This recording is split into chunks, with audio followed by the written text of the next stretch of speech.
제가 공동하게 드리도록 하겠습니다. 에브라임 산지 라마다임 소빔에 에브라임 사람 엘가라라는 사람이 있었으니 그는 요로함의 아들이요 엘리의 손자요 도우의 증손이요 숲의 현손이더라. 그에게 두 아내가 있었으니 한 사람의 이름은 한나요 한 사람의 이름은 브닌나라. 브닌나에게는 자식이 있고 한나에게는 자식이 없었더라. 이 사람이 매년 자기 성읍에서 나와서 실로에 올라가서 만군의 여호와께 예배하며 제사를 드렸는데 엘리의 두 아들 홈리와 비느하스가 여호와의 제사장으로 거기에 있었더라. 엘가라가 제사를 드리는 날에는 제물의 분깃을 그의 아내 브닌나와 그의 모든 자매에게 주고 한나에게는 갑절을 주니 이는 그를 사랑함이라. 그러나 여호와께서 그에게 임신하지 못하게 하시니 여호와께서 그에게 임신하지 못하게 하심으로 그의 정수인 브닌나가 그를 심히 격분하게 하여 괴롭게 하더라. 매년 한나가 그의 남편 엘가나가 그에게 이르되 한나여 어찌하여 울며 어찌하여 먹지 아니하며 어찌하여 그대의 마음이 슬프냐 내가 그대에게 열아들보다 낫지 아니하냐 하니라. 아멘.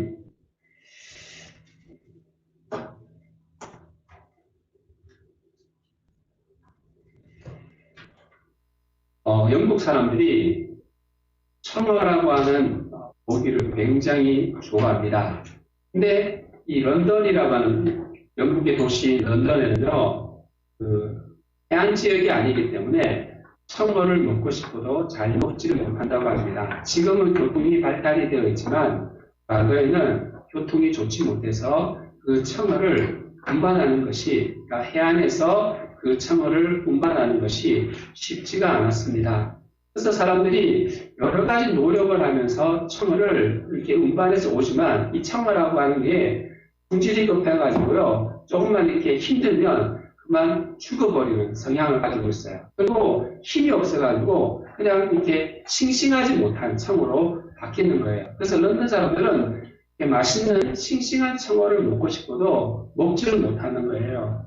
근데 어느 한 가게는 가보면 청어가 너무너무 싱싱한 거예요. 청어가 팔딱팔딱 힘이 있고 청어를 막 이렇게 살을 보면 해안에서 잡은 것과 똑같은 그런 싱싱함을 유지하는 청어를 가져오는 거예요. 사람들이 너무 궁금한 거예요. 아니 사장님의 영업 비밀이 뭡니까? 아니 무엇을 하기 때문에 이렇게 청어가 싱싱합니까? 라고 질문을 했습니다. 그랬더니 그가 가지고 있는 노하우를 전수를 해주었는데요. 그것은 다른 것이 아니라 이 청어를 운반하는 차에다가 무엇을 집어넣느냐니까 철갑상어를 몇 마리를 집어넣는다고 합니다.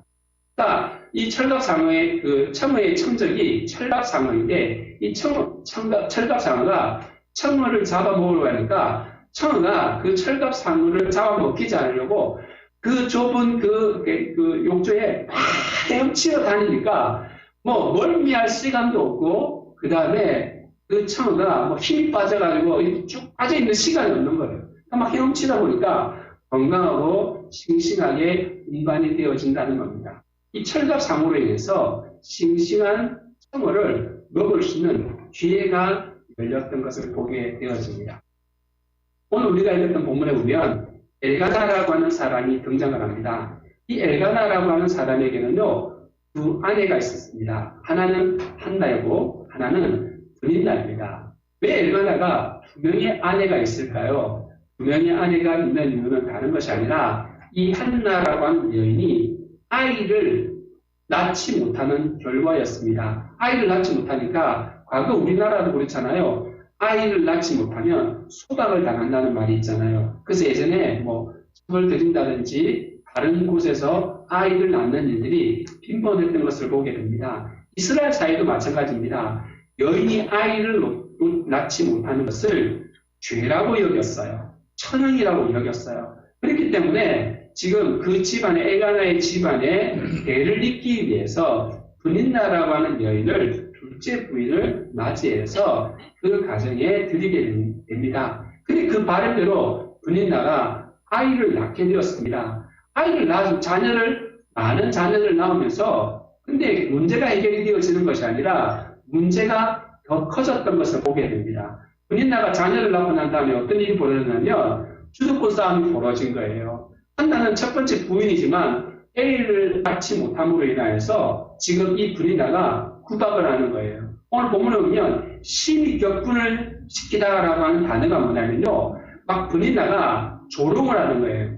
모욕을 주는 거예요. 그러니까 우리가 보통 그렇잖아요. 애도 못 낳는 것이 하면서 있잖아요. 이 모욕을 하는데 이것이 견딜 수 없을 만큼의 심한 모욕을 주는 것을 보게 되어집니다. 그래서 지금 이 한나가 지금 분인나로 인해서 이런 조롱을 당하고 수치를 당하면 어떤 일이 벌어집니까? 이 한나는 누구를 찾아가냐면 남편 엘가나를 찾아가는 거예요. 그러니까 엘가나에게 막 펑펑 우는 거예요. 그리고 하소연을 하고 또 우리가 이제 바가지를 걷겠죠. 왜 나는 애를 못 낳느냐고 하면서 막 바가지를 걷는 거예요. 그러니까 이 집안이 아닌 거예요. 말이 아닌 거예요. 그러니까 막 지금 이걸로 인해서 심한 갈등의 문제가 생기게 되었습니다. 근데 엘가나가 뭐라고 이야기하냐면 엘가나는 이 한나라와 여인을 너무나 사랑을 해요. 사랑을 하니까 매년마다 하나님 앞에 제사를 드리러 가는데 제사를 드리고 난 다음에 엘가나가 그의 아내들과 자녀들에게 지금 분깃을 나누어줘요. 재산을 나누어주는 것처럼 용돈을 주는 것처럼 지금 그렇게 분깃을 나누어주는데 한나에게는 배나 더 많이 주었다라고 표현하고 있습니다. 이 말은 지금 엘가나가 한나를 얼마나 사랑하는지를 잘 보여줍니다. 엘가나가 이렇게 이야기하죠. 아니 당신 내가 있잖아. 내가 당신을 사랑하니까 10아들보다 더 내가 더 있으니까 괜찮지 않아? 라고 하지만 한나의 마음은 위로를 받지 못하는 거예요. 근데 문제가 발생했어요. 그 문제는 다른 것이 아니라 지금 뭐라고 말씀을 하냐면 우리 2절 말씀합니다. 시작. 그에게 두 아내가 있었으니 한 사람의 이름은 한나요 한 사람의 이름은 분인나라. 분인나에게는 자식이 있고 한나에게는 자식이 없었더라. 아멘. 지금 자식이 없었다라고 말씀을 합니다. 근데요 5절에 한 말씀 읽어볼까요? 시작. 한나에게는 갑절을 주니 이는 그를 사랑함이라. 그러나 여호와께서 그에게 임신하지 못하게 하시니 6절 한번 읽어볼까요? 여호와께서 그에게 임신하지 못하게 하심으로 그의 적수인 분인나가 그를 심히 격분하게 하여 괴롭게 하더라. 아멘. 여러분 지금 한나가 아이를 낳지 못하는데요. 자, 이 속상한 문제가요. 오늘 본문에 보면 뭐라고 말씀을 하냐면 여호와께서 그에게 임신하지 못하게 하셨다라고 말씀을 합니다. 5절에는 하나님께서 그것을 막으셨다라고 말씀을 합니다. 여러분 생각해 봅시다. 지금 이 한나가 얼마나 지금 열받겠어요. 얼마나 화가 나겠어요. 지금 아이를 낳지 못하는데 하나님이 임신하지 못하게 막으셨다라고 말씀을 하는 거예요. 아니 한나가 뭘 잘못했길래? 아니 얼마나 큰 죄를 지었길래 그런 지금 천형을 주시느냐라고 하는 거죠. 그리고 지금 엘가나가 무슨 죄입니까? 이 두 여인 사이에서 두 아내 사이에서 얼마나 많은 지금 스트레스를 받겠어요. 우리가 있잖아요. 이 가정에서 부부싸움 하는 것만큼 있잖아요. 여러분 우리를 피곤하게 만드는 게 없어요. 그렇잖아요. 우리가 집안에 싸움이 있으면 분란이 있으면요. 밖에 나가서 아무것도 못해요. 그런 상황 가운데 근데 하나님께서 한나에게 임신을 하지 못하게 하셨다라고 말씀을 하는 거예요. 하나님이 지금 하나님 책임인 거예요. 아니 하나님 왜 이렇게 야쿠진 일을 하실까요? 그냥 우리가 그렇잖아요. 한나가 지금 이런 어려운 상황 가운데 하나님이 그 어려운 상황을 도와주시고 해결해 주셔야 되는데 해결해 주시는 것이 아니라 도리어 더 문제를 더 크게 만들고 꼬이게 만드시는 분이 하나님이시다라고 하는 것을 오늘 성경을 통해서 우리에게 말씀을 합니다. 여러분 하나님이 왜 한나의 임신을 막으셨을까요? 오늘 하나님 우리에게 말씀하시는 이유가 무엇입니까? 오늘 하나님은요 오늘 이 한나의 상황을 보시면서 오늘 우리에게 말씀하시는 것이 있어요. 오늘 하나님은 그 시대의 상황이 어떤 상황인가를 한나의 모습을 통해서 보여주시는 것을 보게 됩니다. 여러분 이 한나를 통해서 하나님은요 지금 이스라엘 백성들이 어떤 모습 가운데 살고 있는지를 보여줍니다. 여러분 이들은요 어떤 면에서 보면 이렇습니다. 살아있는 것처럼 보이지만 죽어있는 자와 똑같다라고 하는 것입니다. 왜냐하면요, 이들은요, 지금 불임의 시대를 살고 있는 거예요. 한나라고 하는 여인이 불임인 것처럼 이 시대가 불임의 시대예요. 영적으로 불임의 시대예요. 여러분, 이들에게는요, 제사장이 있었어요. 엘리 제사장, 홈리와 비느하스라고 하는 제사장이 있었어요. 근데 여러분, 이들은 하나님 앞에 온전한 제사장이 아니었어요. 하나님 앞에 온전한 제사를 드리는 그런 제사장들이 아니었어요. 하나님의 음성을 전혀 듣지 못하고 하나님의 뜻이, 하나님의 마음이, 하나님의 심정이 무엇인지에 대해서 조금도 헤아리지 못했던 사람들이 누구였냐면 그 제사장들이었던 것을 보게 되어집니다. 여러분, 영적으로요, 이들은 지금 심각한 상황 가운데 빠져 있다라고 하는 것을 한나의 모습을 통하여서 우리에게 가르쳐 주고 있습니다. 사랑하는 여러분, 오늘 있잖아요, 이 한나의 모습을 통하여서 여러분, 지금 하나님께서 이스라엘 백성들의 영적인 실태를 고발하시는 것을 우리에게 보여줍니다. 여러분요, 우리가 분인나의 역할이 뭘까요? 분인나. 여러분, 이 분인나는 지금 한나는 분인나가 오기 전에도 불임이었어요. 그렇죠? 한나는 지금 분인나가 오기 전에도 아이를 낳지 못하는 그런 몸이었어요. 그런데 한나가요, 분인나가 오기 전까지, 분인나가 와가지고요, 한나에게 열받게 하기 전까지는요, 한나는 아무런 노력도 하지 않았어요. 근데 이 분인나가요, 한나에게 지금 모욕을 주고 심한 수치를 주고 그 다음에 한나에게 열받는, 우리가 막 심하게 약을 올리는 것처럼 있잖아요. 그렇게 약을 올리기 시작하니까 한나가 누구를 찾아갔냐면요, 엘리를 찾아가요. 분인나가 격분을 시키게 하니까 이 한나가 있잖아요, 어디를 찾아가니까 성전을 찾아가요. 한나가 분인나가 격분하게 하니까 한나가 그제서야 하나님 앞에 기도하고 나아갔던 것을 보게 돼요. 사랑하는 여러분, 이 분인나는요, 한나를 일으켜 세우는 채찍과 같은 존재예요. 오늘 이 분인나는 어떤 존재냐면요, 그 시대를 깨우고 그 시대를 다시 한번 일으키게 하게 하는 하나님의 채찍으로 그 분인나를 사용하시는 것을 보게 되었습니다. 여러분, 오늘 분인나가 없었으면요, 한나는요, 하나님을 찾지 않았어요. 분인나가 없었으면 한나는 있잖아요, 하나님 앞에 기도하지 않아요. 분인나가 있었기 때문에 분인나가요, 약을 올리고 그냥 심각하게 막 스트레스를 주고 아픔을 주고 고통을 주고 모욕을 주니까 그랬어야 하나님을 찾게 되어지고 하나님께 부르짖게 되어지고 하나님 앞에 간절히 내어달리게 되어지고 정말로 하나님 앞에 나오게 되었던 것을 보게 되어집니다. 오늘 분인나는요, 촉발제예요.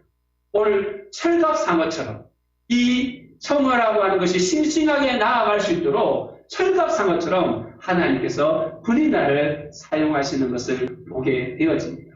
여러분, 이 한나가요, 하나님 앞에 나왔을 때에 이 한나에게 하나님께서 보여주신 것이 있어요. 뭐냐면 그 이스라엘 백성들의 영적인 상태를 보게 되었어요.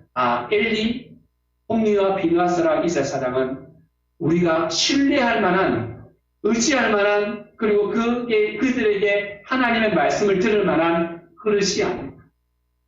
그리고 지금 이들에게 뭐냐면 영적으로 얼마나 지금 심각한 상태인가에 대해서 지금 한나가 영적인 불의 상태라고 하는 것을 보여지게 되었어요. 그리고 한나에게 열망이 생겼어요. 뭐냐면 하나님, 이 시대를 깨울 수 있는, 하나님 정말 이 시대를 다시 한 번 더 일으켜 세울 수 있는 지도자가 필요합니다. 하나님, 만약에 하나님 저의 태를 열어주신다고 한다면, 저에게 만약에 아들을 주신다고 한다면 내가 그 아들을 하나님 앞에 이 시대를 깨울 수 있는, 일으켜 세울 수 있는 지도자로 하나님 세우겠습니다.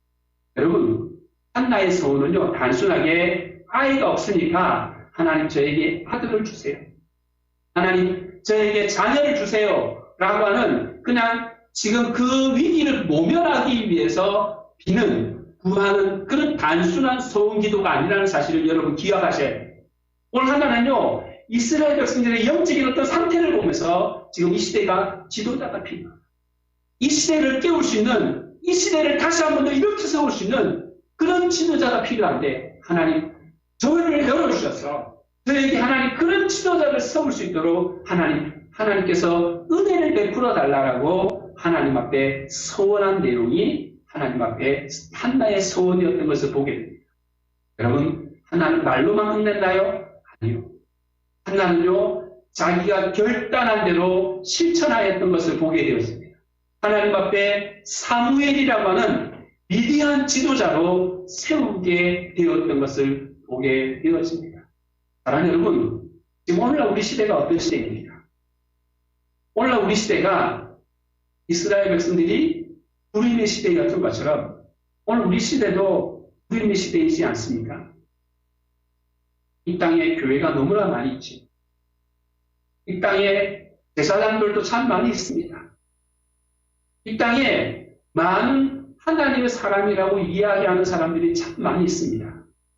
그런데 여러분 지금 건강한가요? 정말 영적으로 하나님을 찾고 의지하고 붙들고 하나님의 말씀과 하나님의 뜻이 무엇인가에 대해서 분명하게 알려주는 그런 영적으로 깨어있는 신앙적으로 건강한 그런 사람들이 많이 있는가라고 하는 거죠. 아니요, 이거는 여러분 이 시대만을 두고 이야기하지 않습니다. 사랑하는 여러분, 여러분들은 지금 신앙적으로 건강한 신앙인입니까? 이 코로나 시대에 오늘 홍주장이 기도하셨지만 코로나로 인해서 두려움 가운데 불안과 걱정 가운데 스트레스 가운데 전전긍긍하면서 그렇게 살고 있지 않습니까? 그냥 모면하기 위해서 하루하루를 그냥 그렇게 살고 있지 않느냐라고 하는 것입니다. 사랑하는 여러분, 오늘 있잖아요. 하나님께서 우리에게 뭘 원하십니까? 오늘 하나님 이 시대에 여러분 희망을 주는 사람을 요구하고 있다는 사실을 기억하시기를 바랍니다. 여러분 희망의 사람이 필요합니다. 그래서 희망의 사람. 여러분 오늘 있잖아요. 하나님께서 우리에게 희망의 사람이 되라고 말씀을 합니다. 사랑하는 여러분, 오늘 우리가 있잖아요. 그냥 단순하게 버티고 생존하는 사람, 그 정도의 문제가 아니에요. 오늘 하나님이 원하는 게 뭐냐면, 얘야, 정말 하나님의 말씀을 듣는 네가 희망을 주는 사람이 되어 다른 사람을 격려하고 다른 사람을 세울 수 있는 그런 사람, 한나와 같은 사람, 사무엘과 같은 사람이 되라고 오늘 하나님께서 우리에게 메시지를 주고 있는 것을 보게 됩니다. 제가 이번 주에 CTS에서 얼마 전에 간증하였던 김예랑 성도라고 하는 성도님의 간증을 들었어요. 제가 제목이 참 와닿았어요. 제 아들을 천국에 데려가 주세요라고 하는 그런 이렇게 자막이 떠가지고 아니 자기 자녀를 천국에 데려가라고 이렇게 기도하는 사람이 있을까 하는 마음이 들어가지고 이 김예랑 성도의 그 간증을 듣게 되었어요. 근데 이 자매가 탤런트로 KBS의 이제 21기로 마지막 이제 탤런트를 뽑는 이제 시험을 통과해가지고 한 자매예요. 그러니까 예쁘게 생긴 그런 자매인데 지금은 3명의 자녀를 낳아가지고 이제 지금 8년 동안에 연기 활동을 못하는 거예요. 근데 이 3명의 자녀를 낳고 있는데 지금 그 첫째 아이가 6살이고 둘째 아이가 4살이고 지금 셋째가 이제 3살이에요. 그러니까 있는데 지금 굉장히 이제 터울이 있는 거죠. 근데 이게 그만하게 몇 년 사이에 그렇게 자녀를 낳은 거예요. 근데 이런 상황 가운데 이 예랑 성도가 셋째를 낳고 난 다음에 어린이집에서 30개월 된 둘째 아이가 병년을 일으킨다는, 병기를 한다는 거예요. 그래가지고 산후조리를 하다가 일주일 만에 산후조리를 하다가 그 둘째 아이가 있는 어린이집을 찾아갔어요. 근데 아이가 병기를 일으키는데 병기가 멈추지 않아요. 그 병원에 갔더니 사람들이 뭐라고 해야 되냐면 지금 어린아이니까 놀래서 그럴 수 있으니까 지켜보자고 이야기해요. 그러면서 한 달을 지키면 한 달 안에 그 아이가 다시 병기를 하는 거예요. 그래서 물어서 이제 가게 된 것이 뭐냐면 연세대 어린이 소아병동이에요. 여러분 우리나라에서요 소아병동으로는 연세대학교가 최고로 제일 잘합니다. 그래서 이 아이가 어떤 상황인가 봤더니 아이를 검사해 보니까 뇌전증이라고 하는 병이 있다는 거예요. 뇌전증이 뭐냐니까 우리가 보통 말하는 간질 있잖아요. 간질. 이 간질 환자가 뇌전증에 뇌에 이상 신호를 보내옴으로 인해서 간질을 일으키는 거라고 합니다. 근데 이 뇌전증을 앓는데 그래서 이제 약을 쓰는 거예요. 약을 쓰는데 약을 쓰면 나아야 되잖아요. 보통 중추신경을 마비를 시키고 잠잠하게 재우는 역할을 하는 것이 약이에요. 근데 약을 쓰는데 약을 쓰면 낫는 게 아니라 그 아이가 더 심해지는 거예요. 나중에는 있잖아요. 약을 몇 가지를 쓰냐니까 8가지까지. 보통 6가지가 데드라인이라고 이야기를 합니다. 6가지가 넘어가면 있잖아요. 그 아이는 정상적인 활동을 할 수 있는 아이가 아니라고 판단이 되어지고 중증 환자에 들어가는 거예요. 근데 8개의 약을 썼는데도 있잖아요. 이 횟수가, 경기를 일으킨 횟수가 하루에 80번을 찍어요. 여러분 생각해봐요. 80번을, 하루에 80번을 여러분 막 간질 증세를 같은 그런 일을 겪는 것을 한번 생각해 보십시오. 이 자매가요, 이런 상황 가운데 이제 하나님이 이 자매에게 주신 말씀이 뭐냐면요. 기가 막힌 말씀을 줘요. 항상 기뻐하라, 쉬지 말고 기도하라, 범사에 감사. 이 성도가요, 남편도 그렇고, 자기도 그렇고, 3대째 예수 믿는 집안이에요. 자기 집안에 이런 병력을 가지고 있는, 이상 병력을 가지고 있는 사람이 아무도 없어요. 근데, 이런 상황 가운데, 항상 기뻐하라, 쉬지 말고 기도하라, 범사에 감사하라고? 아니, 이건 아니잖아요. 근데, 이 아이가 너무 심해지니까 나중에는 어떤 일을 하게 되냐면요, 이렇게 하나의 아이를 극단적인 금식을 시킨대요. 그러니까 마지막 방법이 뭐냐면, 약 2년 동안에 극단적인 금식을 시키면 이것이 이 뇌전증이 약간 호전이 될 수 있다고 합니다. 근데 그걸로 인해서 뭐 이렇게 다공증이나 이런 뭐 합병증은 말로 다 할 수 없는데요. 근데 이게 정말로 위험한 치료라고 이야기해요. 근데 그 치료를 하느냐 마느냐라고 하는 텐더링이라고 하는 이 치료를 하느냐 마느냐라고 하는 것에 뒤로 놓여서 하는데 이 아이가 떡볶이를 좋아하니까 그 어린이 병동에 있는 그 병동 안에 예배당이 있어요. 기도실이 있어요. 기도실에 가가지고 늘 하는 게 뭐냐면 기도를 하는 거예요. 이 아이를 데리고 늘 유모차 입고 기도하는 것이 예배당에서 기도하는 일이 이 성도 안에 얼마나 신실해요. 근데 이렇게 이제 하는데 마지막으로 이제 이 아이에게 이 치료를 하기 전에 떡볶이를 먹이고 싶은 거예요. 그러니까 하나님 앞에 근데 이 떡볶이를 먹게 하기 위해서는 30분만 경기를 안 하면 30분을 하지 않으면 떡볶이를 먹일 수 있는 거예요. 그래서 30분을 버티기 위해서 하나님 이 30분 동안에 하나님 경기하지 않게 도와주세요. 하나님 큰 것도 이 아이를 낫게 해달라고 기도하는 것도 아니고 그냥 30분 동안 경기하지 않게 해달라고 하는 기도잖아요. 그래서 하나님 앞에 그렇게 간절히 기도하고 한데요. 10분 정도 지났는데 내가 경기를 하는 거예요. 이 성도가요, 얼굴이 돌변을 해요. 그 아이에게 이렇게 이야기해요. 그 아이 굉장히 똑똑했던가 봐요. 예원아, 하나님 없다? 하나님이 계시다면 정말 믿을 수 있어? 하나님 정말로 살아계신 건 아니야. 하나님 죽은 것 같아. 내가 다시는 이제 기도하는 거야.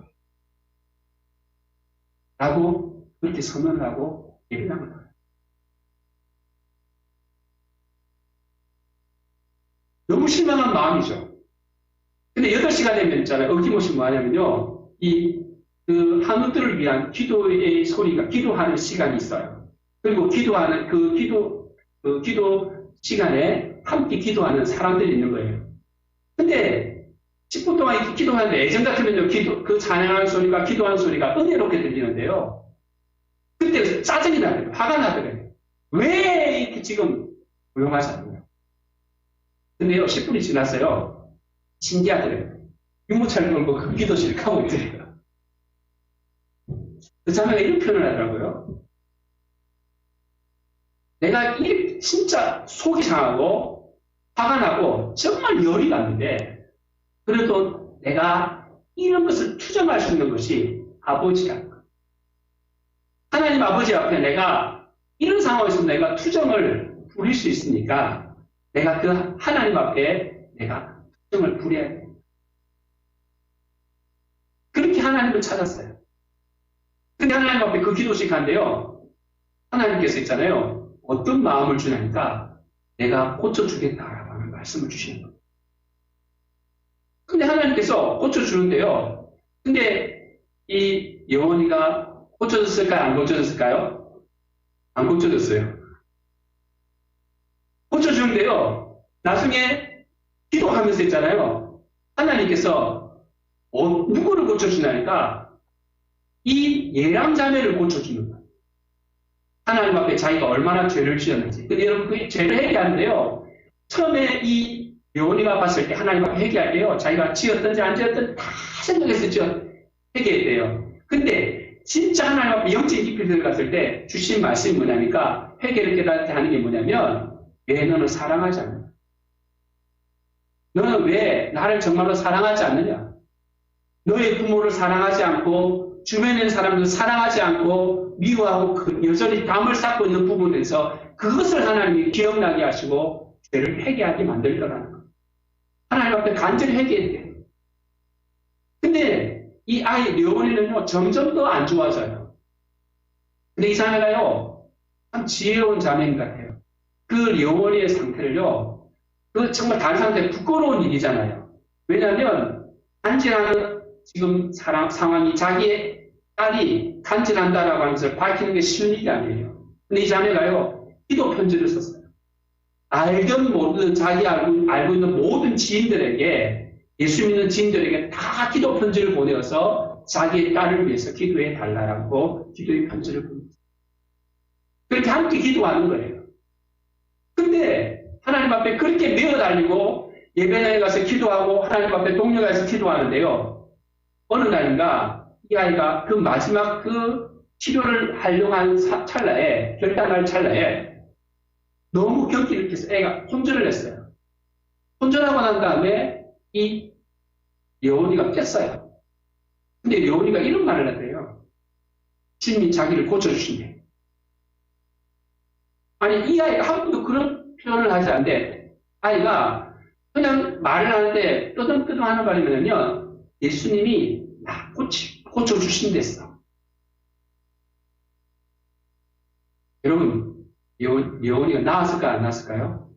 여러분 여원이가요 기적적으로 여러분 나았어요. 여러분 정말 그 뇌전증이요 고쳐지지 않는 병인데요. 아이가요 1년 6개월 동안에 뇌전증을 그 경기 있는 증상이 하나도 없어진 거예요. 깨끗하게 나아버린 거예요. 그리고 이제 이 예람 자매가요 자기의 상황을 그것을 간증을 만들어가지고 사람들에게 나누기 위해서 이제 유튜브로 이 상황에 대해서 알리기 위해서 이제 그것을 방송을 하려고 준비를 했어요. 준비를 하는데 올 1월 달에 이 여원이가 다시 경기를 합니다.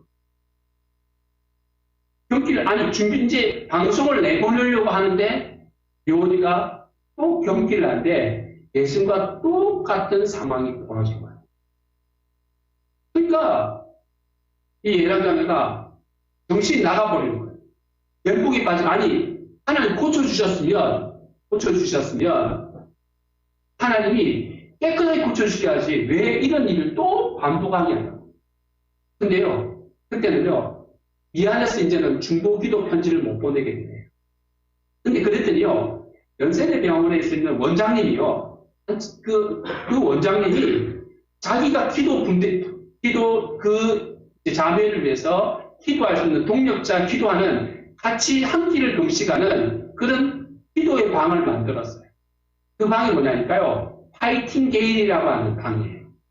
파이팅 게일이라고 하는 방에다가 이 여원이를 위해서 매일 한 끼씩 금식 기도를 하자고 모았는데 약 40명의 사람들이 모여들었다고.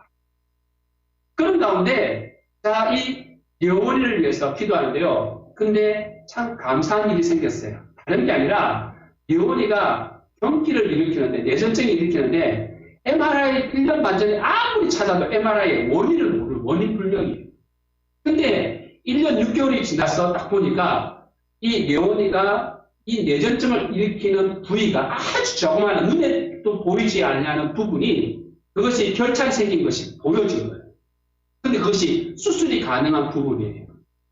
근데 왜 1년 6개월이라는 기간이 필요했을까?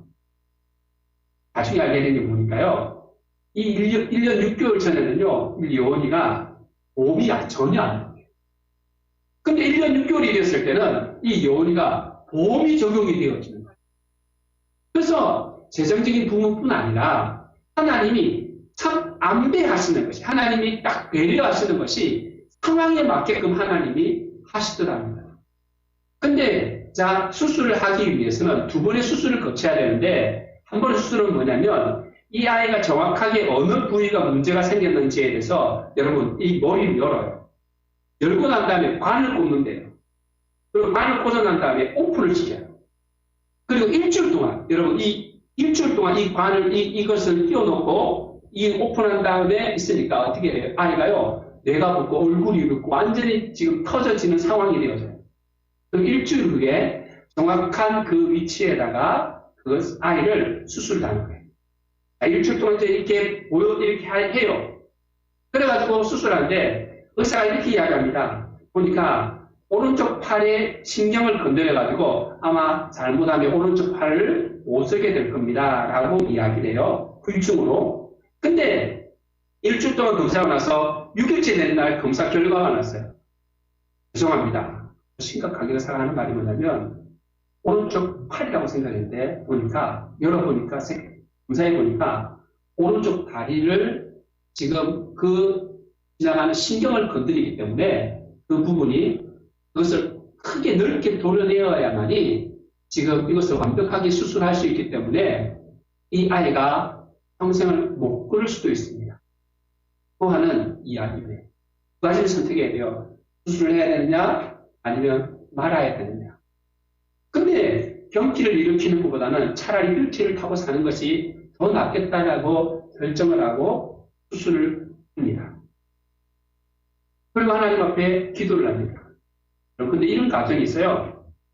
이 자매가요, 질문을 던졌대요. 하나님, 왜 이런 아픔을 주십니까? 처음에 이 뇌원이가 낫는 것에 대해서만 자기는 집중을 했대요. 근데 하나님 앞에 기도하는데요. 하나님 이런 마음을 주더래요. 왜 너는 뇌원이만을 위해서 기도하니? 하나님이 이 예랑 성도의 자매에게 하는 말이 뭐냐면 왜 너는 주변에 있는 사람들을 위해서 기도하잖아.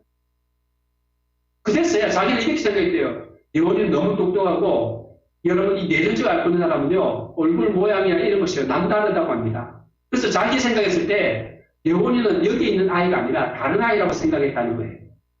근데 하나님 앞에 그 음성을 듣고 난 다음에 머리를 땡 한번 맞고 난 다음에는요. 그 주변의 아이들을 위해서 기도하기 시작을 했어요. 그리고 주변에 있는 사람들에게 전도를 하기 시작을 했어요. 한 명은 딸에서 온 사람인데 불교 신자예요. 근데 그 8살 먹은 아이가 너무 멋지고 예쁜 아이들이에요. 멋진 아이인데 근데 이 아이는 지금 정신을 못 차리는 거예요. 거의 반신불수처럼 있는 거예요. 근데 그 아이를 위해서 그렇게 기도를 했어요. 그래서 1년 6개월 동안 낳는 과정이 있었잖아요. 근데 이 예람자녀가 이런 생각을 했대요. 하나님 왜 뇌원이만 고쳐주고 쟤는 안 고쳐주지? 근데요. 하나님께서요. 이런 마음으로 아까 제가 얘기했잖아요. 이 아이를 천국에 데려가게 해주세요 라고 했잖아요. 나중에 있잖아요. 1년 6개월에 이 뇌원이가 재발하고 난 다음에 이 아이 엄마가 자기가 전화가 왔대요. 이 아이 엄마가 자기를 위로해야 하더래요. 근데 이 예람자녀가 이렇게 이야기했어요. 동생아, 내가 너한테 잘못